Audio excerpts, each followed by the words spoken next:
I guess it means you're a big time team leader if they're having you roll in for interviews because of your injury. What do you view, kind of this spring for you as you're not going to be out there practicing? What can you gain? Uh, Really, I think one of the biggest things is like trying to pour into the younger guys, trying to help them get right. We got Justin, and then the two Chris's, Chris Cole and Chris Jones, and then with CJ and Raylan too, they're gonna be stepping up. So just trying to really everybody in the room trying to help them, guide them. Smael, just how are you feeling physically, and how tough do you see these next few weeks just not being able to be out there participating with the team? Oh, I'm feeling good. Getting more healthy, getting healthier every week, and then it's tough because you don't really notice it till like you see everybody practicing and you to the side. So I'm just ready to get back out there. Yeah, you picked up, I think, that foot injury at the end of spring practice last year. Just how banged up and hurt were you physically during the season, and sort of knowing that you're trying to give it your all? You played, I think, all 13 games before the Alabama loss. How hurt were you last season? How much do you think that impacted your performance? Uh, I don't really want to make no like excuses for like nothing like that, but it was just nagging injuries throughout the season, and then ended up breaking it towards the end of the year. So it's just small stuff, but everybody out there hurt, so I ain't gonna really make no excuses about it. Smael, Kirby was talking about team identity and how every year it starts fresh. What are some things you see about this team, and I guess maybe zeroing in on the defense, where do you think you guys are going to be better? I mean, it's kind of early to say that now because, we're just starting spring ball. We got all the spring ball ahead of us, and then we got the summer and then fall camp. So, like, as far as, like, identity, I feel like that's still forming. Like, last year, we really didn't even honestly know our identity till, I guess, the season started or a little bit into the season. So it's going to take time for that to really form. Where do you need to get better defensively? Like, the team or defensively, I feel like all aspects, like going into the new year, like we're not really bringing nothing from last season. So, it's like every year is a new year. So I feel like we got to get better at everything. Smael, what went into your decision to come back for another year and to stay here for another season? I just wanted to finish things the right way. I was kind of banged up throughout the year. And then, the end of the season, we didn't really finish off how we wanted to. So just kind of like a mix of those two. Mykel talked about playing in more of a stand-up outside linebacker jack role. Just what do you think he can bring to the table in that sort of a new position for him? Really, I feel like wherever Kel at, Kel gonna do his thing. So I'm excited to see what he does at that new jack spot.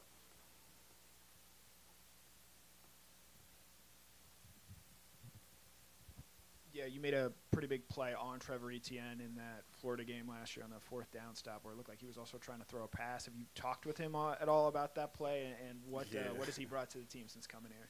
That was really the first thing I said to him when I seen him. I was like, why y'all try to do that?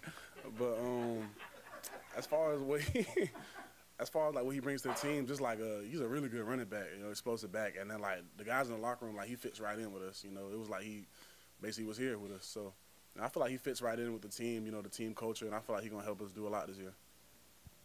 Going back to Mykel, just what does it say about his versatility as a player that he's able to take on this new challenge and maybe play some outside linebacker? I feel like it says a lot about him because he was at kind of like an end spot, and then now he's going to stand up. So for him to be able to do both, I feel like that's really big.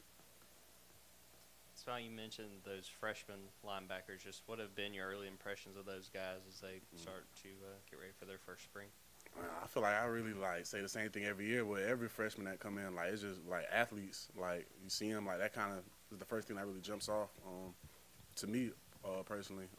Like just how athletic they are. But I feel like they're athletic, smart, hardworking. Like I feel like Coach Schumann has a mold of the type of guy he brings in here, or type of guys he brings in. So I feel like they fit right into that. Yeah, Smiles, your fourth year in this defense, probably not much more for you to learn in terms of the system. But when you're basically a pseudo coach this spring, do you feel like you might view it differently, might be able to see it differently, or retain this defense differently? What are you looking to learn about this defense as a coach this spring? Yeah, because I kind of got a different viewpoint. So it's kind of different seeing it from the side versus actually being in it. I feel like you can see more. But really one of the things I was trying to work on this spring, since I wasn't going to be able to be out there, was learning other people's positions. And then, yeah, really just learning other people's positions and then learning everything about the linebacker spot and D-line and then front. So I was trying to really kind of pick up on a lot of things. Coach Schumann was harping. He was harping on that a lot to me, try to just find something new to learn. So I've been trying to do that. Smael, what can you tell us about C.J. Allen, we saw him out there a lot last year in terms of, you know, him behind the scenes, because obviously we haven't really got a chance to interview him yet. You said, what can I say about CJ? Yeah, just like who he is on and off the field. On the field, he's like a real hard worker. Like, he takes his like preparation serious. Always taking notes, always asking questions, just always involved. And then off the field, he just fits in with like the rest of us. He's funny, like to joke around, just that type of guy. I know it's a long way off till we get to the actual games and everything, a lot of steps along the way this year, but have you looked ahead at all to with the new teams coming into the SEC and particularly y'all's schedule and a couple of those road trips that are look pretty daunting? Yeah, and I'd be lying if I said I wasn't looking into that. Like, it's real exciting, you know, to see the teams we get to play next year, and then like I feel like it's every kid's like dream schedule. Like, you want to play in those big games, like those good games. Obviously, you're, again, to kind of continue with you being on the sideline and stuff like that, how much are you trying to channel, you know, a little bit of Nolan Smith from a couple years ago on being one of those sideline guys? I mean, Nolan got his own whole personality, so you can't really, unless you Nolan, you can't really be Nolan. So, not really trying to channel Nolan, but just kind of trying to be myself. You know what I mean? So I wonder if you've gotten the chance to get to know Ellis Robinson and KJ Bolden, two guys that maybe have a chance to get some playing time right away, and kind of their personalities and even, you know, their confidence level. They kind of just came in, so I haven't been around them too much, but just two hard-working guys. You know, you see why they're rated the way they are, just how athletic they are. Just two hard-working guys. You stood up there and talked about how close you were with Pop. What kind of loss is that personally for you to not have him kind of next to you this year, and what kind of loss is that for the defense? You know, so wait, you could repeat the question? What kind of loss is it for you personally to not have Pop kind of by your side? He's been with you at Thanksgivings and every day. You know, to not have him with you now. I mean, it's just like a friend moving on. You know, we still talk on the phone, we still text this and that. We actually playing the game the other day together, so it's not like I lost a friend, like he just like went to space or something like that. Like we still talk and stuff. So as far as like for the team though, Pop was like a big, you know, he was a big part of the team. So not really trying to replace him, but more so trying to, I don't really know how to word it for real, but I feel like we'll be fine. You know, we'll be fine. Coach Schumann did a good job recruiting in the room, so it's a lot of guys under him that are ready to step up. You were talking about the schedule, and I know Kirby's going to be focused on practice and the openers Clemson, but what games do jump out when you feast your eyes on what's ahead for Georgia? I'm guessing some of the road trips you haven't been on before. Yeah.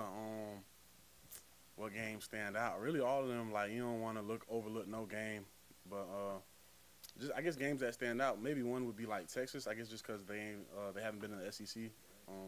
And then I can't remember. Well, I do remember the last time Georgia played Texas. It was the Sugar Bowl, wasn't it? Yeah. So it's been a while since they actually played. So just really excited for that game. Were you here when Georgia played at Alabama last time? Nah, that was my senior year in high school. Yeah.